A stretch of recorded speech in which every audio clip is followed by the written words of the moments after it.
আসসালামু আলাইকুম রহমতুল্লাহি ওয়া বারাকাতুহু। সুপ্রিয় সুন্নতে নববী টিভির দর্শক মণ্ডলী, আলহামদুলিল্লাহ, আজকে আমরা আলোচনা করব 4টি প্রশ্ন নিয়ে। আমাদের কাছে প্রশ্ন করেন কিছু ভাইরা যে নাম্বার 1 প্রশ্ন হচ্ছে যে একা তারাবি পড়তে গেলে কি নিয়ত করতে হয় বা তারাবির নিয়ত কি। দ্বিতীয় প্রশ্ন, কোন কোন সূরা দিয়ে তারাবির নামাজ পড়তে হয়। তৃতীয় প্রশ্ন, তারাবির নামাজ কত রাকাত, 8 রাকাত না 20 রাকাত। চতুর্থ প্রশ্ন, 4 রাকাত পরে পরে যে দোয়াটা পড়তে হয় ও দোয়াটা কি, দোয়ার বিশ্লেষণ এবং তারাবির নামাজের সর্বশেষ মুনাজাত সম্পর্কে। তাহলে আসুন আমরা 4টি প্রশ্নের সঠিকভাবে সংক্ষেপে উত্তরগুলো আমরা শুনে নিই। আমাদের জীবন ঘনিষ্ঠ প্রশ্ন এগুলো, প্রত্যেকেই শোনার চেষ্টা করুন ভাই। নাম্বার 1, তারাবির নামাজের নিয়ত কি। মা বোনেরা যখন বাড়িতে যখন নামাজ পড়বেন আপনারা নিয়ত করবেন, আরবি থেকে নিয়ত করতে লাগবে না, মন থেকে সংকল্প করবেন, এটাই হচ্ছে নিয়ত। আর আপনি তারাবির নামাজের জন্য উঠে দাঁড়িয়ে 2 রাকাত নামাজের জন্য আপনি নিয়ত করবেন, আমি 2 রাকাত সালাতুত তারাবির নামাজ আমি আদায় করছি, ব্যাস এইটুকুই নিয়ত করবেন। এটা হচ্ছে মনের নিয়ত, সব থেকে বড় নিয়ত। আর পুরুষেরা যখন মসজিদে যাবেন ও সেখানে গিয়ে একই নিয়ত হবে। এখানে নাওয়াইতু আন উসাল্লি লিল্লাহি তাআলা এটা ওটা এগুলো বলার কোনো দরকার নাই। নিয়ত করতে হবে, তবে নিয়ত হচ্ছে মনের সংকল্পে নিয়ত, মন থেকে আপনি ভেবে নিলেই এটাই হচ্ছে নিয়ত। দ্বিতীয় প্রশ্ন, কোন কোন সূরা দিয়ে তারাবির নামাজ পড়তে হয়। আমরা সাধারণত দেখি যে 30 পারায় লাস্টের যে 10টা সূরা আছে এ দিয়ে আমরা সাধারণত মসজিদে আমরা সূরা তারাবি আমরা করে থাকি। তবে এটি পড়া বাধ্যতামূলক নয়। আপনার কোরআনের মধ্যে যদি সূরা বাকারা মুখস্থ থাকে, আপনি সূরা বাকারায় থেকে শুরু করে 113টি সূরা অর্থাৎ সূরা ফাতিহা বাদ দিচ্ছেন, দিয়ে 113টি সূরা আপনি যেখান থেকে ইচ্ছা সেখান থেকে আপনি পড়তে পারেন।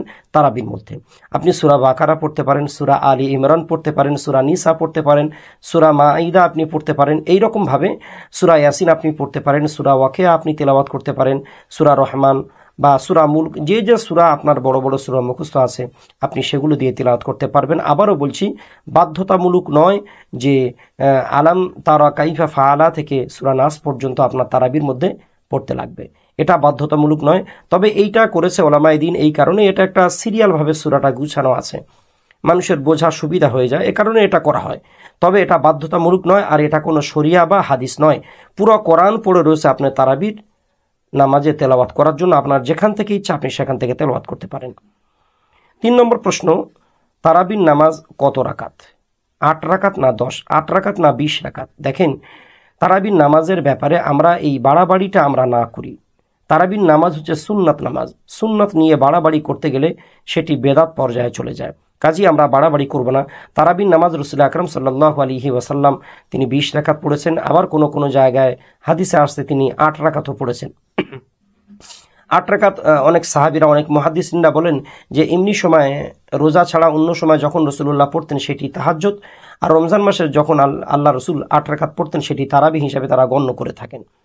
তো আপনি মনে করলে 8 রাকাত পড়তে পারেন, সময় যদি থাকে, সুস্থ যদি আপনি থাকেন, আপনি 20 রাকাত পড়ুন। কারণ আল্লাহ রাসূল সাল্লাল্লাহু আলাইহি সাল্লাম বলেছেন যে দিনে রোজা, রাতে কিয়ামুল লাইল রমজান মাসে যারা করে আল্লাহ তাআলা তাদের তামাম জিন্দেগির সমস্ত গুনাহ খাতা ক্ষমা করে দেন। কাজেই আমরা রমজান মাসে দিনের বেলা রোজা রাখি, রাত্রেবেলা বেশ কিছুক্ষণ যদি কিয়ামুল লাইল অর্থাৎ তারাবির নামাজ যদি আদায় করতে পারি, এর থেকে বড় জিনিস আর কিছু নাই।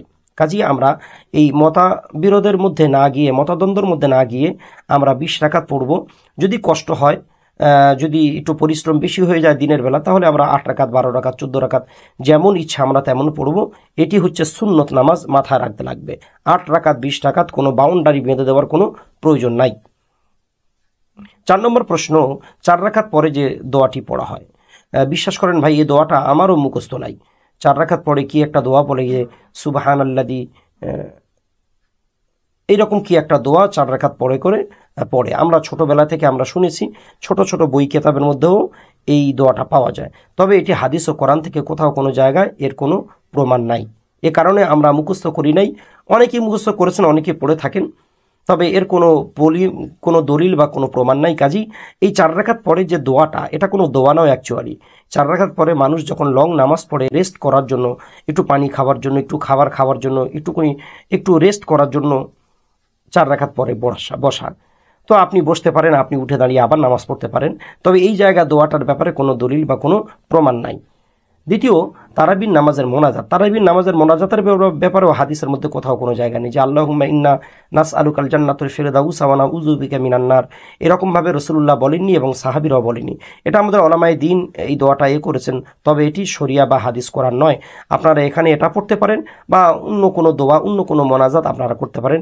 অবশ্যই আল্লাহ তাআলা আমাদের মনের ইচ্ছা, একাগ্রতা তিনি জানেন, তিনি সবকিছু শোনেন। কাজেই আমরা এই জিনিস নিয়ে বাড়াবাড়ি, কাটাকাটি, ছাড়াছাড়ি আমরা না করি।